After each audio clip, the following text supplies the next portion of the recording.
আম আজকে কাঁচা আমের চাটনি হবে। তো আমগুলো ধুয়ে কেটে নেওয়া হয়েছে খোসা ছাড়িয়ে।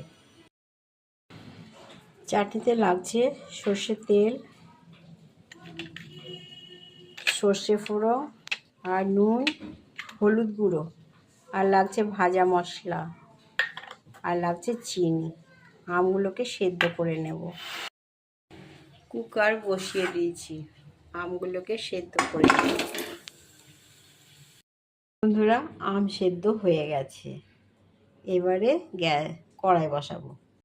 কড়াই বসিয়ে দিয়েছি, তেল দিয়ে দিলাম, সর্ষে ফোড়ন দিয়ে দিলাম। তেলটা এখনো হয়নি।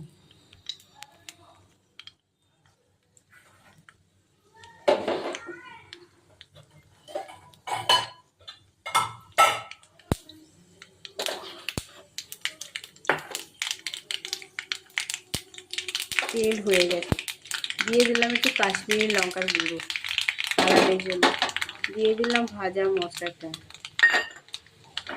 দিয়ে দিলাম আমগুলো, দিয়ে দিলাম নুনটা, দিয়ে দিলাম হলুদ গুঁড়োটা, দিয়ে দিলাম মিষ্টিটা।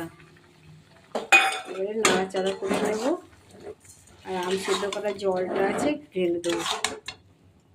ব্যাস,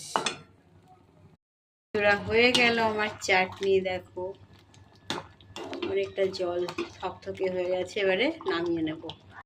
দেখো চাটনি আমার হয়ে গেল। তো বন্ধুরা, তোমরাও এরকম করে খাবে, দেখবে খুব ভালো লাগবে, মুখ ছেড়ে যাবে। আর যদি বন্ধুরা ভিডিওটা ভালো লেগে থাকে, অবশ্যই আমার পেজটাকে ফলো করো। তো বন্ধুরা, ভিডিওটা এখানে স্টপ করলাম। Tata, bye bye.